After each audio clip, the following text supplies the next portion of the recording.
Bonjour tout le monde et bienvenue sur Irwin's French Class. Aujourd'hui, dans cette vidéo, nous allons voir toute la grammaire essentielle A1 et A2. Je m'appelle Irwin, je suis français et prof de français depuis plus de 15 ans ici en Australie à l'université. Dans cette vidéo, j'ai compilé pour vous tous les points essentiels de grammaire pour arriver au niveau A2. C'est parti. Adjectives serve the same purpose in French and in English, but their form and position regarding the noun they qualify are very different. So French adjectives modify nouns, must agree in gender and number with nouns, usually follow nouns, and may be modified by adverbs. While in English adjectives have only one form, French adjectives can have up to 4 forms, according to the gender and number of the nouns they modify. So if you watch my video on gender in French, you surely know by now that nouns can be either feminine singular, feminine plural, masculine singular, and masculine plural. In French grammar, the masculine singular is always the base form.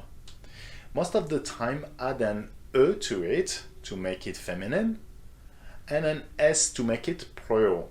In terms of pronunciation, adding an E makes you pronounce the final consonant, but does not affect the pronunciation when the adjective ends with a vowel.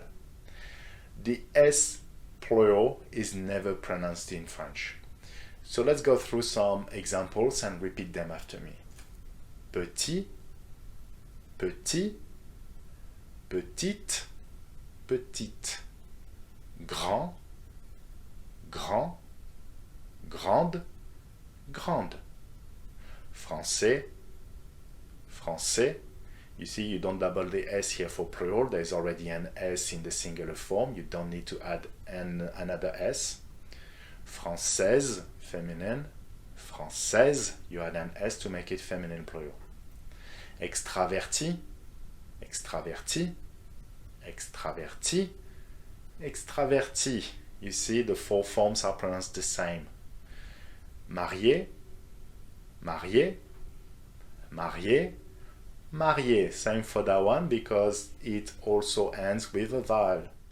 Don't add an E if there is already one in the masculine form, but still an S to make it plural. For example, and let's repeat this after me. Jeune, jeune, jeune, jeune. Pronounce the same throughout the forms.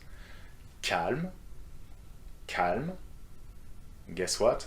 Calme, calme. Timide, timide, timide, timide.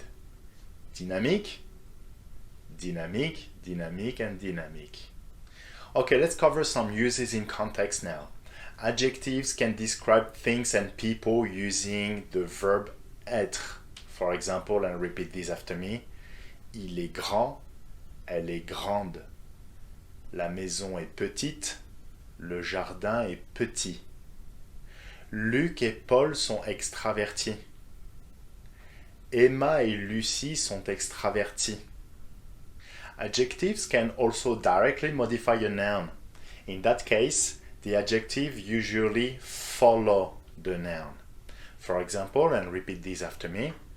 C'est un cours intéressant. You see how intéressant, interesting is after the noun. Un cours intéressant. J'ai 2 amis extravertis. Il y a des touristes américains. J'aime le chocolat chaud. Je travaille dans une compagnie internationale. Elle étudie des matières scientifiques. For all of these examples, the adjective is after the noun. Adjectives may be modified by adverbs. Here is a list of super useful adverbs you can use. And let's repeat these. Très, trop, plutôt, assez, un peu. Adverbs are invariable, which means that they don't change form and are always placed before the adjective. For example, let's repeat these. Je suis très grand.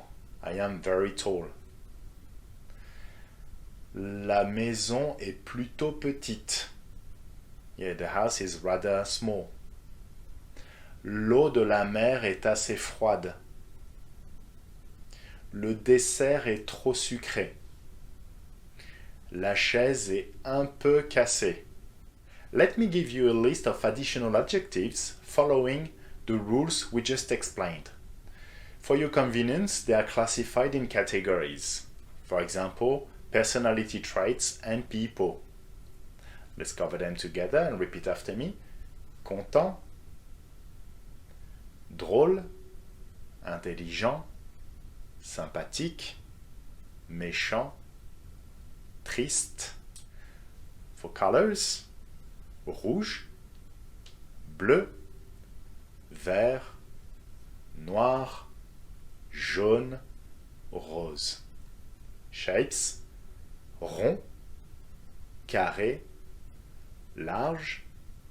For things, confortable, difficile, facile, prochain, propre, sale, rare. For food, sucré, salé, épicé. Many adjectives are irregular because they have their own patterns. Let's review them and cover some vocab on the same occasion. First, the adjectives in e, pronounced like the letter, okay, like sérieux. Let's repeat that, sérieux. These follow that pattern. The particularity of these adjectives is that singular forms are pronounced the same way as their corresponding plural forms. For example, Samuel est sérieux. Let's repeat that. Samuel est sérieux. If you pluralize that, les étudiants sont sérieux. Okay, that would be the same pronunciation. Féminin, Emma est sérieuse. Les étudiantes sont sérieuses. So simply add the z sound to make it feminine. Let's repeat. Sérieux, sérieuse. Alright, very good. These adjectives follow that pattern. You have the translation in brackets. Let's cover them together. Let's repeat. Ambitieux, ambitieuse.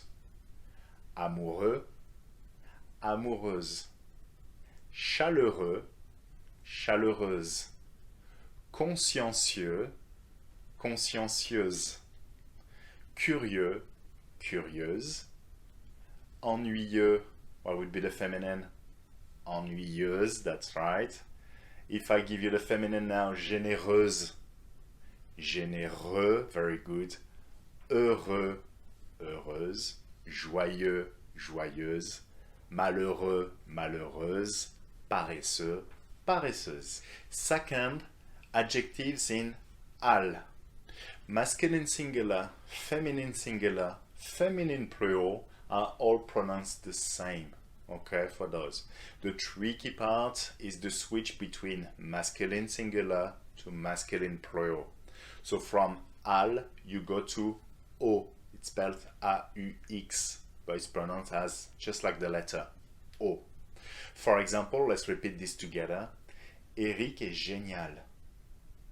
Anna est géniale. So switch from masculine to feminine by adding a E, right? Mes amis sont géniales.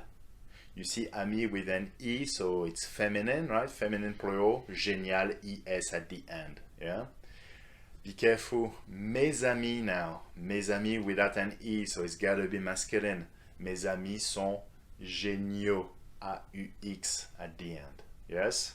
So here is the list of this kind of adjectives. Okay, let's cover them together. I'm going to give you the two possible pronunciation. On one hand, masculine singular, feminine plural. On the other hand, masculine plural. All right, let's do it. Amical, amicaux. loyal, loyaux, libéral, libéraux, partial, partiaux, very good, and the opposite, impartial, impartiaux. Third, adjectives in ter. They have the feminine in tris. For example, let's cover them together. Let's repeat. Paul est protecteur. Aline est protectrice. And you need to add S for plural, all right? Ils sont protecteurs. Elles sont protectrices. So other examples of this kind, they are here. Conservateur, féminine. Conservatrice. Consolateur, féminine. Consolatrice, very good. So there are not so many examples of this category. Okay, the adjectives we are going to review now are regular when you turn them into their plural forms. Simply add an S that you must not pronounce to the singular forms. The tricky bit for those is the switch from the masculine to the feminine. The idea remains the same, adding an E, but the outcome can be to double the final consonant and may affect the pronunciation. Let's cover this together. The first of this kind is the adjectives in elle, so they become elle, but adding the E for feminine to that masculine form makes you doubling the L at the end, right? So the feminine ending is E, deux L, E. Par exemple, let's repeat this together. Marc est ponctuel, Zoé est ponctuelle. So you see, pronunciation the same, but in writing it's very different, okay? And when you pluralize those, the pronunciation won't change, okay? So, ils sont ponctuels, elles sont ponctuelles. Same pronunciation. So simply add an S for plural, okay? Other kinds of example for these, let's repeat them together. Intellectuel, spirituel, manuel, formel. Second kind, adjectives in on. Remember, nasal vowel, adjectives in on. So it becomes on in feminine form. Alright, let's cover them together. Vincent est mignon, Céline est mignonne. Simply add S to those to make them plural, alright? And they will be pronounced as their corresponding singular form. Vincent est mignon, ils sont mignons.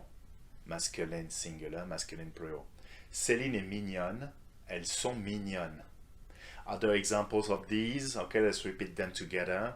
Bougon, ronchon, glouton, polisson. I just love these. Adjective in if become Yves. For example, Max est actif, Nina est active. Once again, just simply add S's to these to make them plural. Same pronunciation as their masculine forms, alright? So, ils sont actifs, elles sont actives. More examples of these over here. Imaginatif, imaginative. Impulsif, féminine, impulsive, that's right. Intuitif, féminine, intuitive. Naïf, naïve.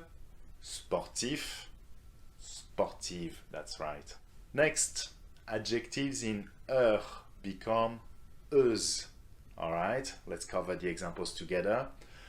Paul est travailleur, Delphine est travailleuse.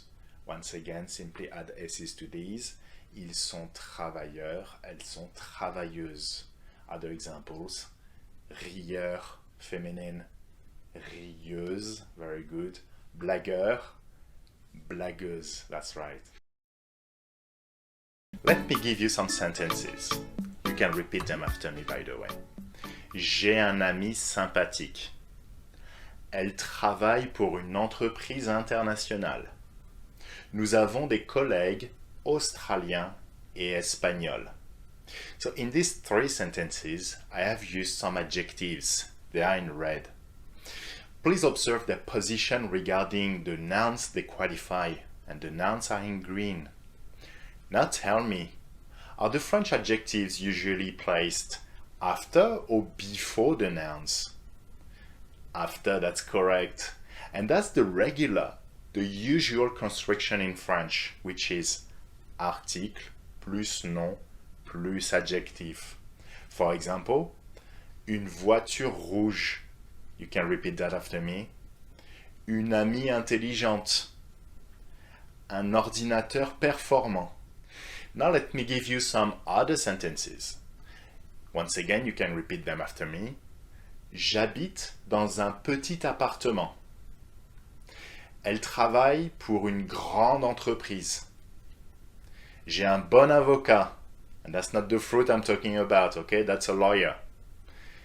J'ai un mauvais prof. Well, that's just for the example, okay? Just like before, I have used some adjectives in red. Tell me, what are their position regarding the nouns they qualify? And the nouns are again in green. They are before, that's right. And that's more like the English syntax, right? Now the question you may ask yourselves right now is, how do I know? Well, you can't. Au revoir, à plus, à la prochaine. No, of course there is a way, okay? In French, we commonly say adjectives describing size, age, number, etc. are usually placed before the noun. But for us, we do that unconsciously. We don't even think about it, okay? For English speakers, there is a cool and easy way to remember them with the acronym BANGS. B for beauty, A for age, N for number, G for goodness, and S for size. For example, B for beauty. So adjectives like beau, belle, the feminine, jolie, they will be always placed before the noun, okay? For example, you can repeat these sentences after me. J'ai une jolie casquette. Casquette, it's a cap, a baseball cap, okay? So it's feminine. Jolie has to be placed in front of it. J'ai une jolie casquette. C'est une belle maison. Maison is feminine. Belle, belle maison. Il porte un beau manteau. Manteau is masculine. You have to use beau, okay? But it's part of these banks adjectives. It has to be in front of the noun, okay? Let's repeat it once again. Il porte un beau manteau. A for age. Vieille, vieux, jeune, nouvelle, all of these will be placed in front of the noun, okay? Let's repeat probably the first one. Vieille, yes. Second also maybe, vieux. That's right. They are tricky for you guys to pronounce usually. So the sentences will be, and you can repeat this after me. Ils ont une vieille voiture. Elle a une nouvelle moto. Nous avons un vieux chien. N is for number. 1, 2, 3, etc. But also the ordinal numbers. Like in English, second, third, fourth, fifth, etc. In French, to form these numbers, you simply need to add ième to the number. 2, deuxième. 3, troisième. So for example, and you can repeat that sentence after me, j'ai 3 frères et nous habitons au 3e étage. Étage is for floor. G for goodness, bon, bonne, mauvais, mauvaise, all of these will be placed in front of the noun, okay? For example, you can repeat them after me. J'ai un bon prof. Yes, I know you do. Feminine version, j'ai une bonne prof. J'ai un mauvais pressentiment. And to finish, S for size, grand, petit, etc. will be placed in front also. For example, and you can repeat these sentences after me. C'est une grande maison. Je travaille avec un petit ordinateur. Now some important remarks. First, attention aux liaisons. Remember, liaison, you need to link the final consonant to the first vowel of the following word. So let's repeat this together and focus on the liaisons, okay? J'ai un grand appartement. You see, grand ends with a D an appartement with an A, you need to link these together, all right? So despite the D of grand, it's a te sound that you want to use, okay? Let's repeat that together. J'ai un grand appartement. That's perfect. Next, c'est un bon ami. Nami, un bon ami. Yes. Let's repeat. Un petit ordinateur. Yes. Une mauvaise affaire. With the the sound, that's perfect. Une mauvaise affaire. Second, in plural forms, the indefinite article de becomes de or d apostrophe when it is followed by an adjective. So if you use one of these bangs adjectives, you have to use de instead of de. Okay, let's cover it with some example, it will be clear. So if I give you that sentence, ce semestre, j'ai des étudiants intelligents. So intelligent, it's a regular adjective, so that goes after the noun. Ce semestre, j'ai des étudiants intelligents. And you use des because, well, étudiant is plural, all right? So now if I change a little bit that sentence and I use a banks adjectives instead of intelligent, okay? So let's take the sentence for example. Ce semestre, j'ai de bons étudiants. So they becomes de because it is now in front of the adjective, which is bon, okay? So it's a rule, it's like that, it's for phonetic reasons. But to be honest, in everyday conversation, you can hear very often people saying des bons étudiants instead, okay? However, the proper grammatical form is de bons étudiants. Third remark, and it concerns the noun starting with a vowel, like the noun appartement, for example, which is masculine in French, un appartement. So if I want to say that you have a nice apartment, I should say, vous avez un beau appartement. Okay, beau is for nice, beau it's one of these banks adjectives. It goes in front of the noun, all right? So, and you need to use the masculine form because, well, appartement is masculine. Vous avez un beau appartement. But the problem here is the juxtaposition of two vowel sounds, which is French people's biggest fear, maybe after spiders and monarchy. To bypass this massive phonetic problem for us, it's not beau that we use, but the masculinized version of the feminine version, belle, which is going to be spelled B-E-L. A sort of in-between version, all right, between the masculine and the feminine. All right. The idea here is to bring another consonant sound to make the liaison here. So you must say, vous avez un bel appartement. And you see now the rhythm is restored. Okay. So vous avez un bel appartement, and be careful with the liaison once again. So same goes with adjectives like vieux, vieille. For example, if I use it with a feminine noun, maison, c'est une vieille maison, you're going to use it this way in the feminine form, all right? But if I want to use appartement again, starting with a vowel, masculine noun, I'm going to say c'est un vieil appartement. And you see once again the in-between form here, vieil appartement. Fourth and last, it is completely fine to use both sorts of adjectives in the same sentence, okay? One adjective that goes before and one after, okay? So for example, j'ai de bons amis australiens. So you see bon goes in front, australien goes after, and that's completely fine. J'ai de bons amis australiens. Let's repeat the last sentence together. Il a une petite voiture rouge. As a reminder, a pronoun is a small word used to refer to a noun that was mentioned before. We use those to avoid repetitions and smooth the discourse. So please consider this question and its answer. Ce soir, Tu dînes avec Samuel? Oui, je dîne avec lui.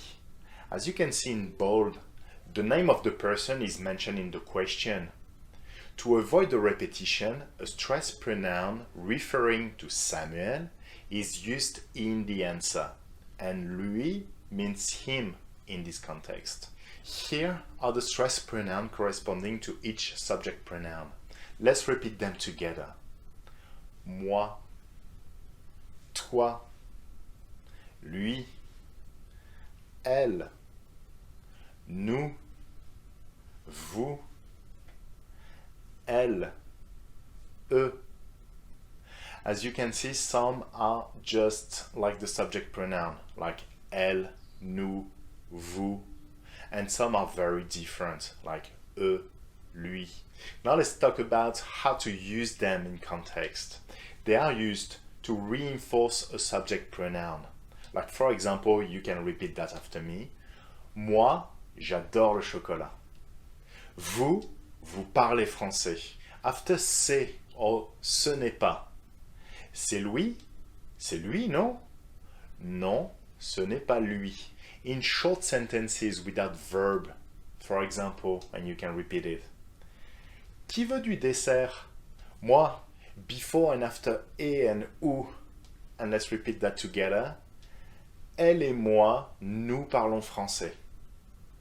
Or, ça suffit, c'est toi ou moi. After prepositions like de, avec, pour, for example, let's repeat that together, elle parle souvent de. Nous jouons parfois au foot avec lui. Je travaille pour elle. To agree with a positive statement. J'adore le chocolat. Moi aussi. To agree with a negative statement. Je n'aime pas les brocolis. Moi non plus. The choice between one or the other could be quite confusing for English speakers, especially because in English, he, she can often be used in place of it. So how do you use them really? In French, use c'est to identify, to introduce someone or something. It could be done with just a name. C'est Lucie. C'est Paris. And with a noun along with an article. C'est un chien. C'est le chien de Marie. C'est une voiture. C'est la voiture de Martin. Of course, you can add adjectives to this. C'est un gentil chien. C'est une petite voiture rouge. When negative, ne pas surround the verb est. Let's repeat that. Ce n'est pas. One more time. Ce n'est pas. In use now, c'est Lucie becomes, and let's repeat that, ce n'est pas Lucie. C'est une voiture rouge becomes, ce n'est pas une voiture rouge. When plural, et becomes sont. So for example, and let's repeat this, ce sont, you see, so it's not c'est anymore, it's ce sont. Ce sont Lucie et Samuel. Ce ne sont pas Lucie et Samuel. Si, ce sont, ce ne sont pas. Let's repeat that. Ce sont, ce ne sont pas. That's good. Il, elle does not necessarily apply to animated in French, unlike he, she in English. So there is no straight equivalent to the pronoun it in French. So il and elle can also be used for things. For example, and you can repeat that one after me, la table est ronde. You can also replace and say exactly the same thing. Replace la table with the corresponding subject pronoun. And in French, it's going to be elle because table is feminine. Okay? So instead of la table est ronde, you can also say elle est ronde. So she is round, if we translate that literally in English. So once again, there is no straight equivalent of the pronoun it in French. And this is usually a source of confusion for English speakers. In French, we use il, elle, et to describe things and people. For example, and you can repeat that after me, c'est Lucie. Elle est très intelligente. C'est ma voiture. Elle est petite et rouge. So as you can see in these examples, il est, elle est can be followed by qualifying adjectives like intelligente, drôle, gentil, for example, and the link to the adjectives is above. But also by nationalities, for example, which are also adjectives. You can say, and let's repeat that, elle est française. You can also talk about professions. Elle est étudiante. If we consider this example, c'est une voiture, elle est petite et rouge. And now we bring back the previous example that we used with the car, okay? C'est une petite voiture rouge. You see that in this context, you can use either c'est or il est, elle est, in a very similar way, okay? Both are possible and very similar, to be honest. The first difference is in the structure. After il est, there is often no article, all right? After c'est, you must have one. C'est une voiture rouge. C'est une petite voiture rouge. You see that un or une has to be there after c'est, okay? The other difference, very slight difference that we can spot, is that saying une petite voiture rouge, c'est une petite voiture rouge, using c'est, identifies the car, highlighting some essential and recognizable features. Saying elle est petite et rouge provides a description of the car in question and not necessarily its essential features. C'est is also used with stress pronouns, and the link to the video is above. For example, and you can repeat them after me, c'est Paul? Oui, c'est lui, and that's singular, in a plural way now. Ce sont Lucie et Samuel? Non, ce ne sont pas eux. Il est, elle est, can be used to indicate location or origin. For example, and repeat that after me, il est à la maison. Elle est à l'université. Il est de France, and that's the origin. Elle est de Marseille. To talk about what there is or what there is not in a certain place, we use the expression il y a in French. For once, French here is more synthetic than English, as il y a means both there is and there are. Therefore, whether we talk about one thing or many in a certain place, il y a is the only expression we use in French. For example, and you can repeat them after me. Dans la cuisine, il y a une table. Dans la cuisine, il y a des chaises. Dans la cuisine, il y a un frigo. You see, whatever is after, une table, feminine singular, des chaises, plural, feminine, or un frigo, masculine singular, you only use one expression, il y a. Il y a is made of 3 words, and that's very important. Literally, it means it, there, as. It has there.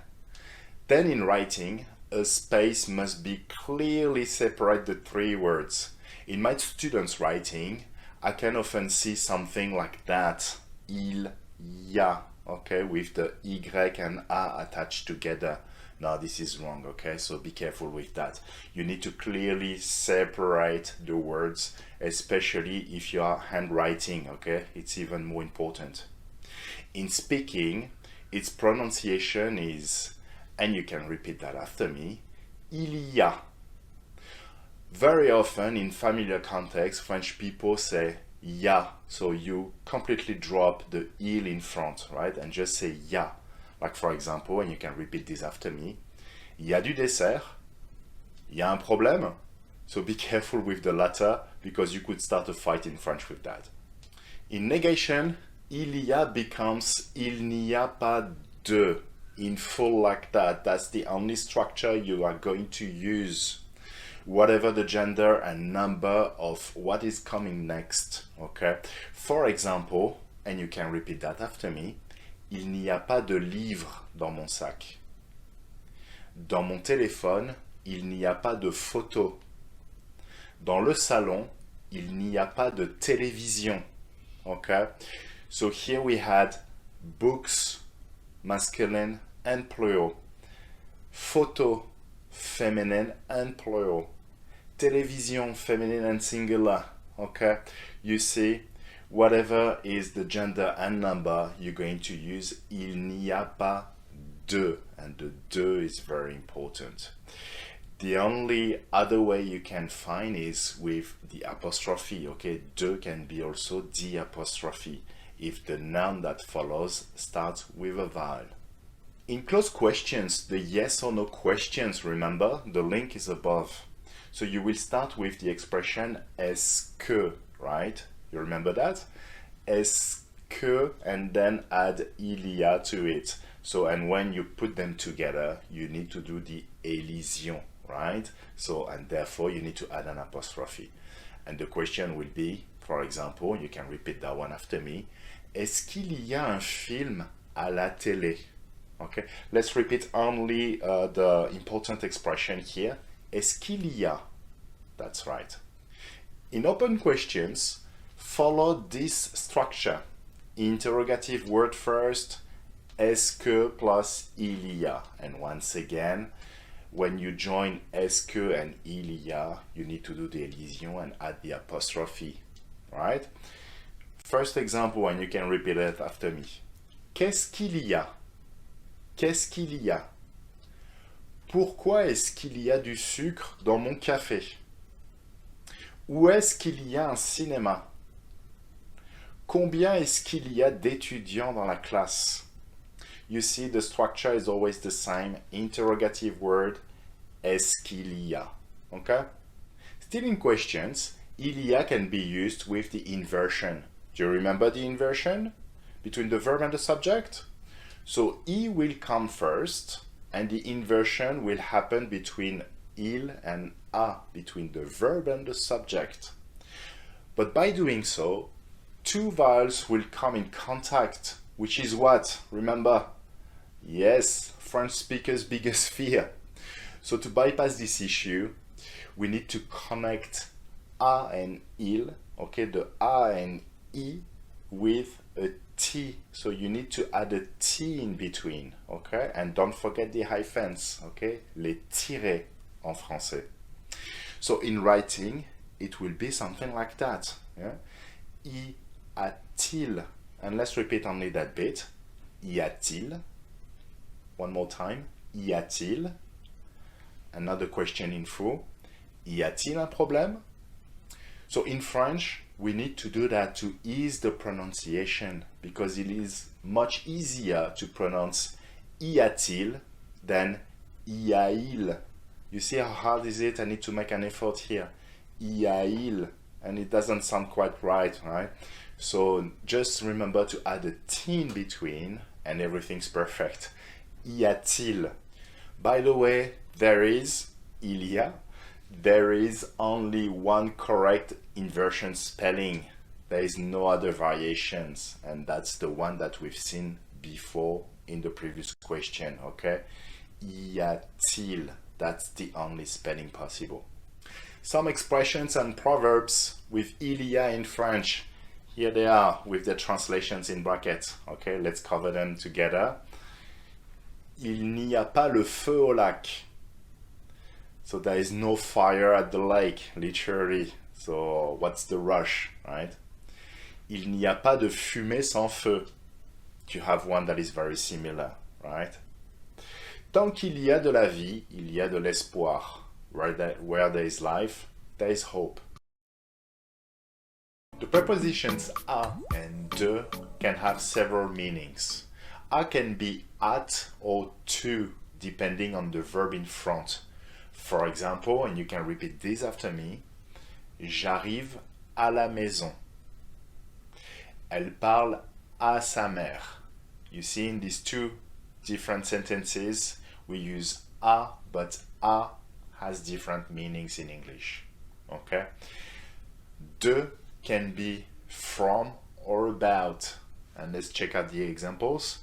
Il parle de son cours de français, Nous venons de Marseille. As you may have noticed in these examples, parler, to talk or to speak, is one of the verbs that can accept both prepositions à and de. Parler à means to talk to, parler de means to talk about. So let's keep this verb to show you what happens when you introduce in French the person or people you can talk to and about. Please consider le prof, which is masculine. Je parle au prof. I talk to the teacher. Je parle du prof. I talk about the teacher. Now, la prof, féminine. Je parle à la prof. Je parle de la prof.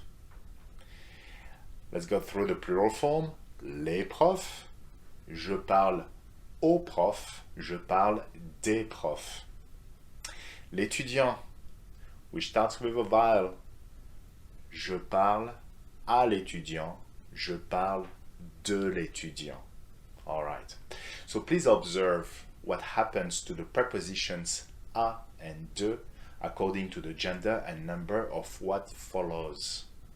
The prepositions à and de contract with le and les to form single words, while there is no contraction with la and elle apostrophe.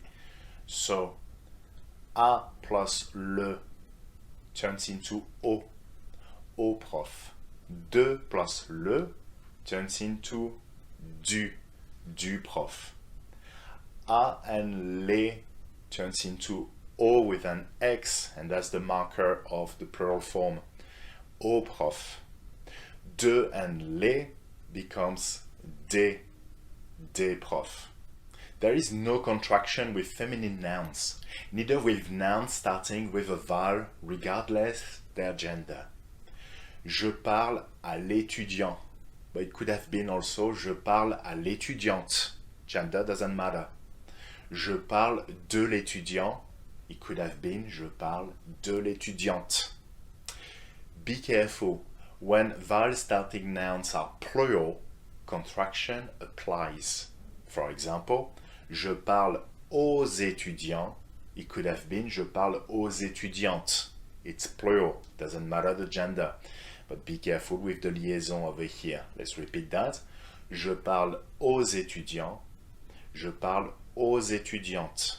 Same with de, that will turn into des, right? It's plural. Je parle des étudiants. Let's repeat that. Je parle des étudiantes. Jouer is another verb that can accept both à and des. I won't come back in details on this as I already did a video about it and the link is up there. Just to sum up, jouer à is used to talk about sports, and since most sports are masculine in French, you must say je joue au foot. Remember, there will be a contraction between à and le because sports are masculine. Je joue au foot. Elle joue au tennis. And jouer de is used to talk about musical instruments you play. For example, you can repeat this after me. Je joue du piano. And please tell me, what is the gender of piano? It's masculine, that's right, because you use du, which is the contraction of de and le piano. So now let's say that you are playing guitar. Je joue de la guitare, and you use de la because guitar is feminine. Penser, to think, can also be used with à and de, but a bit differently. Penser à means to think about. For example, you can repeat that one after me. Je pense au week-end prochain. I think about the next weekend. Within questions, you may ask someone who or what they think about. Using that form. À qui? Yes, let's repeat the question together. À qui est-ce que tu penses? For example, je pense à mon père. For something, à quoi? Let's repeat that. À quoi? À quoi est-ce que tu penses? Je pense aux vacances. And please note that vacances is often plural in French.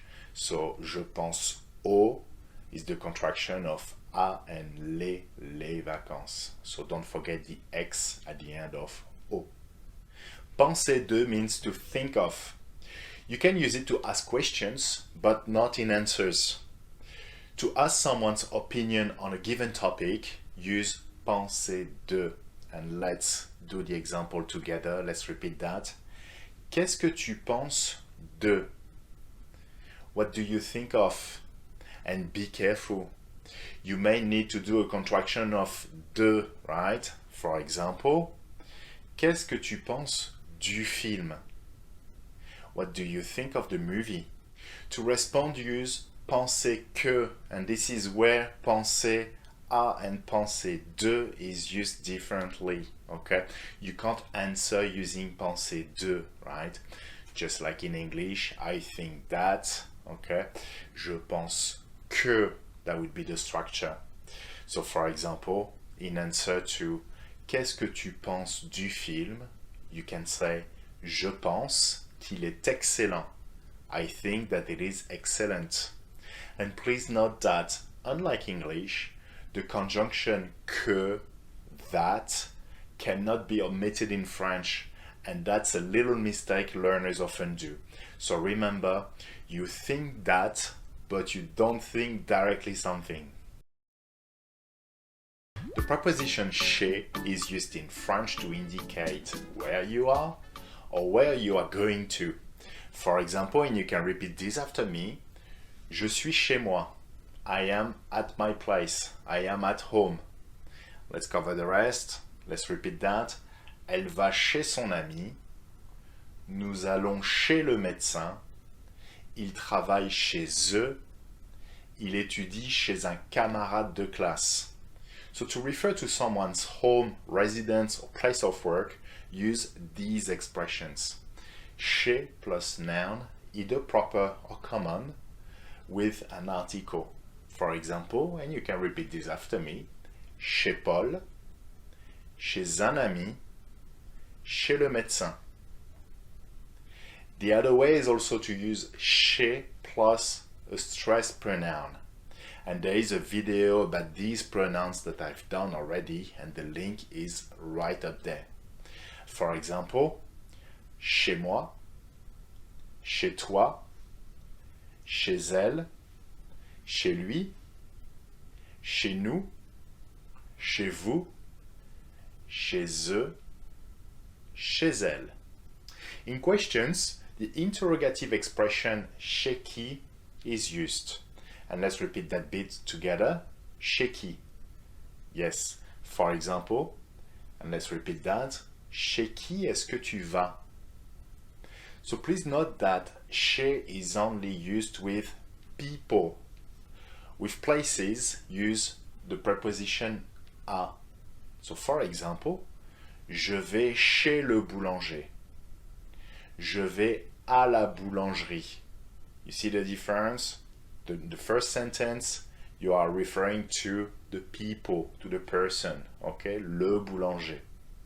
In the second sentence, you refer to the place. So be careful, because the first sentence doesn't mean that you are going to the baker's house, okay? But to the bakery. This can be used especially when there is only one baker in town, okay? Otherwise, use à la boulangerie. Final note, use chez in combination with de if you do something from a given place. For example, if you work from home, je travaille de chez moi. French possessive adjectives are used in front of nouns to express to whom or to what those nouns belong. Frankly, they are a bit more complicated than English ones because French has several different forms depending on gender and number of the noun that is possessed. For example, and you can repeat this after me, il prend son stylo, il prend sa clé. So while in English the possession is expressed by his in both cases, there are two different forms in French because stylo is masculine, il prend son stylo, and clé is feminine, il prend sa clé. Now if we pluralize both examples, in French they become il prend ses stylos, il prend ses clés. So as you can see, there is a third form for plural that is the same for masculine and feminine. Now let's change the subject for elle, a feminine possessor. These sentences will change into elle prend son stylo, elle prend sa clé, elle prend ses stylos, elle prend ses clés. So guys, what can you tell me about the possessive adjectives? So for his, they were son, sa, and ses. And what about the three forms for her? Son, sa, and ses. They are the same, right? So gender of the possessor is not relevant in French.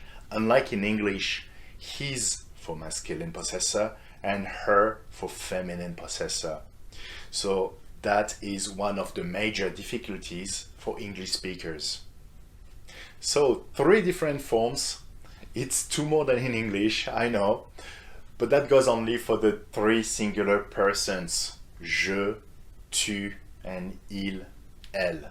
Okay? So for je, for moi, the possessives are mon. Can you guess the feminine form? Ma, that's right. What about plural? Mes, perfect. So let's repeat these. Mon stylo, ma clé, mes stylos, mes clés. Once again, only one form for plural, whether masculine or feminine. Okay? For tu, for you, for toi, the possessives are, tell me, ton, ta, and tes. That's right. So let's repeat these. Ton stylo, ta clé, tes stylos, tes clés. And for il and elle, we just saw them, yeah? Son, sa, and ses. So guys, I hope it's not too complicated so far, because it is about to become more complex. I'm sorry, but it's not that hard either, okay? So there is an extra difficulty when the possessed object is a noun starting with a vowel, like for example, université. Université starts with a vowel, and that's a feminine noun, yeah? So we say a university, une université. So comment on dit my university? Or rather, how are we supposed to say that? Université féminine, my feminine form, ma université, since université is feminine. However, if you watched already some of my videos, I think I told you what was French people's biggest fear, yeah? Clash of vowels, okay? So, A and U, ma and U can't go together. It's impossible. And to bypass this issue, we use the masculine possessive adjective. So for my university, you won't use ma, you are going to use mon université. And here, don't forget the liaison, mon université. So what about your university? Ton université, yes, and not ta, right? Ton université starts with a vowel. What about his or her university? Son université, you've got it right. And sometimes in speaking, it is hard to figure out the gender of whom you are talking about. For example, ami, which is friend, masculine, or ami, feminine, are pronounced exactly the same way. But in writing, you see that you can guess the gender with this extra e that is added for feminine. Yeah? But since ami starts with a vowel, what form must be used to say my friend? Mon ami, right? Ami starts with a vowel, so you must use the masculine form of the possessive adjective, whether ami is actually a male or female friend. Okay? So in speaking, you won't be able, without context, okay, to tell if ami is a male or female friend. Of course, within context, you can tell with the adjectives, with the names and etc. Okay? Again, in writing, you will be able to figure out the gender from the get-go if you see that e for female. And be careful, because if you are back with a consonant like in petit ami or petite amie, pronounced the same way for boyfriend or girlfriend, you need to use mon for masculine, mon petit ami, because now you have a consonant, okay? Petit starts with a consonant. So if it's a girlfriend you're talking about, so that would be ma, right? So ma petite amie, my girlfriend. Luckily for plural forms, nous, vous, il and elle plural, you won't face again that issue of vowel starting nouns. There are only two possessive adjectives for each. One for singular nouns, whether masculine or feminine, and one for plural nouns, whether masculine or feminine. So for nous, for us, for we, the two forms will be, let's repeat that, notre, nos. And for example, notre stylo, notre clé. You see, whether it's masculine or feminine, that would be the same form, notre. Nos stylos, nos clés, only one form for plural. For vous, there will be, let's repeat these, votre, vos. Votre stylo, votre clé. Vos stylos, vos clés. For il and elle plural, so their, right? So that would be leur, leur. Did you hear any differences? No, same pronunciation whether there is an S or not, okay? So whether it's singular, masculine, feminine, plural, singular, masculine and feminine, they will be pronounced exactly the same way, yeah?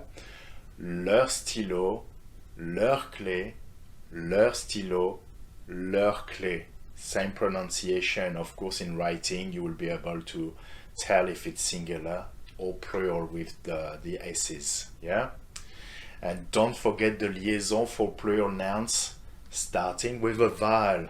For example, our friends, nos amis. Okay, you need to do the liaison between nos and amis, nos amis. And again, here, ami can be female friends or male friends or mixed group, right? You can't really tell without context. Same for your friends, vos amis. That can be masculine or feminine. Leurs amis, their friends, leurs amis. Okay? And here you'll be able to say if it's singular or plural, okay, for their friend or their friends, with the liaison or not. Leur ami, one friend. Leurs amis, many friends. Voilà les amis, c'est tout pour cette vidéo. Si vous l'avez aimé, n'oubliez pas de mettre un pouce bleu et de vous abonner pour soutenir ma chaîne. Au revoir, à plus. Ciao.